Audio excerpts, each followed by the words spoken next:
Desmond introduces everyone to Penny, and finally Jack, but he says to Penny that we need to talk, meaning that he needs to tell her about the lie. 1 week later, the Oceanic Six get ready to leave Penny's boat with a well-thought-out cover story, but Desmond and Frank stay behind.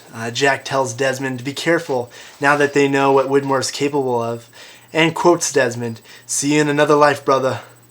The Oceanic Six get on the raft and head for the island of Sumba. They finally arrive there and rejoin civilization for the first time in what probably seemed like a lifetime. And the last part of this finale was what we all wanted to find out: who is in the coffin? We go to Jack, drunk driving, probably right after he talked to Kate, and he stops at the Hoff's Drawler funeral parlor after hours. And if you remember, we see the sign Hoff's Drawler from last season, but just in case you don't know, it's an anagram for flash forward. Jack breaks his way inside, goes up to the coffin of Jeremy Bentham, and opens it, when Ben suddenly enters the room and freaks Jack out. I'm not sure whether it was because he was startled or the fact that Ben looked like a vampire. Jack says that Bentham had told him Ben was off the island, and that he and Kate had spoken to him about a month ago. Supposedly, Bentham had said that after Jack left the island, some very bad things happened, and it was Jack's fault for leaving the island, and that he had to come back. Ben tells Jack that he's here to let him know that the island won't let him come back alone, that all of you have to go back. Jack doesn't think that he can get everyone, but Ben says that this is the only way. All of them have to do it together, and that Ben has a few ideas about how to do it and is willing to help. However, he specifically says that all of them must return, including Bentham's body, who turns out to be none other than John Locke.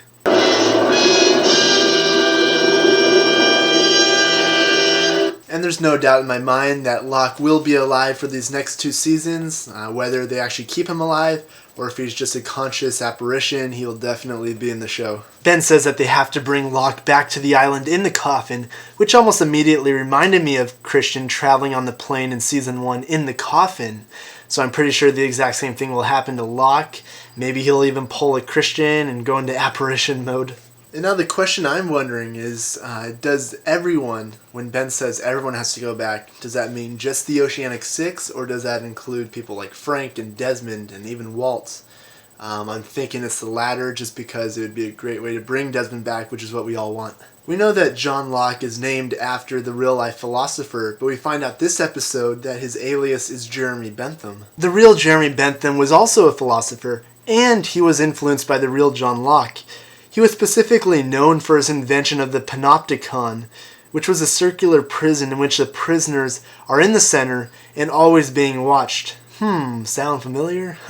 I'm sure some of you saw this too as well, but there were 2 other alternate endings of who was in the coffin, and they were filmed hoping to prevent spoiler leaks.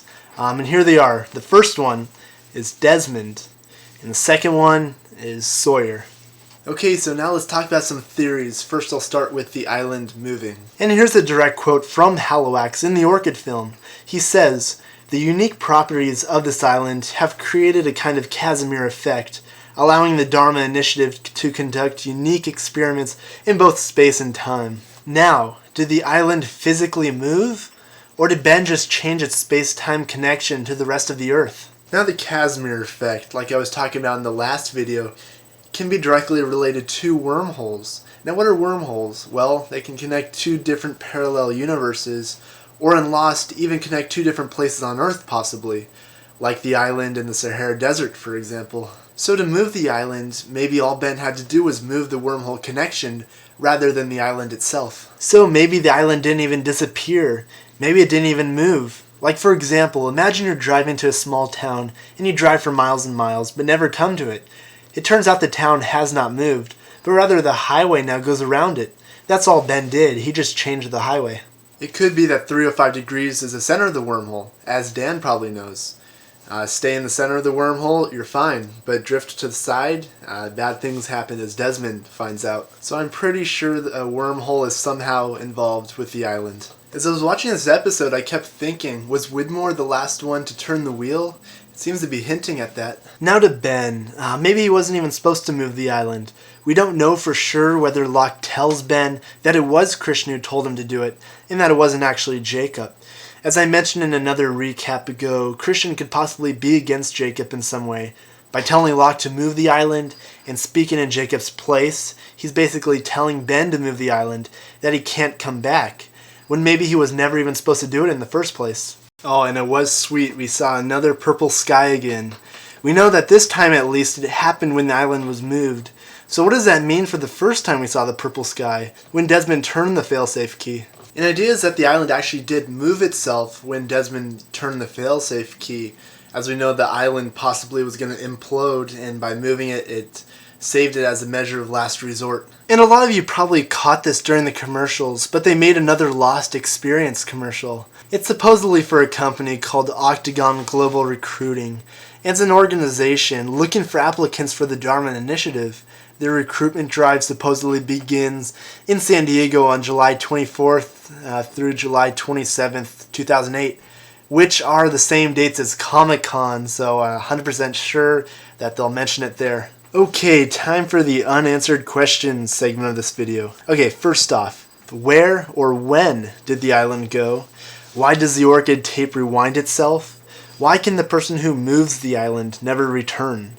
How does Locke die? What bad things happen after the Oceanic Six leave the island? Do Frank, Desmond, and Walt have to return to the island as well? And what happens to Dan and the others on the raft? Again, really interested to know what you guys think. I've given some of my guesses. So post a comment here or even a video response. I'm looking forward to hearing them. Okay, I'm going to have a viewer question of the week. This one's from Seanward95. And his question he wants to know from all of you is, which of the 4 seasons so far has been your favorite and why? Okay guys, that is it. The final Secrets and Recap show of this season. There are 2 more seasons of Lost, 16 episodes in each one, so we're not even that close to the show being over with yet. In case you're wondering, Season 5 apparently begins February of 2009. Yeah, kind of a long time, but the first episode of that season is called The Prince of Motor City. Now I know I can't go that long without Lost. I don't think you guys can either, so I will be making videos during this long break. Now here's where you get to decide, and it's completely up to you on what you want to see. I can do more special topic videos like I did with the Smoke Monster video, where you guys choose a certain subject you want to know more about, like say Jacob or the numbers or the whispers or even connection, something like that on a big topic. Or I can do 30-minute recap videos of each season as a whole, going over every secret in that season, even recapping it a little bit. Or maybe I can just focus on one season during this break and go over every individual episode, maybe make like 10 to 15-minute secrets and recaps for those individual episodes. So the decision is really up to you on what you want to see. Do it the exact same way you did when you were voting between the episode 8 and 9 recap. Whatever seems to be the most popular, that's what I'll choose. Only comment on this page or the previous page, or even do a video comment. Those might sway my decision a little bit more. And I'll let you know what was the most popular decision by next week. I'll put it at the very top of my channel where I always post the Lost updates. But the best way to get the videos automatically sent to you is just to subscribe. It lets me know you guys like the videos, and you get the videos automatically, so it's really the best thing. Thanks for doing that. So thank you guys for watching all these long videos. I had a lot of fun this season. I'm really happy with the way the community turned out. And hopefully you guys have learned maybe a little bit something more about Lost through these videos. So again, subscribe, check my channel updates. From Gus and me, thank you, and God bless.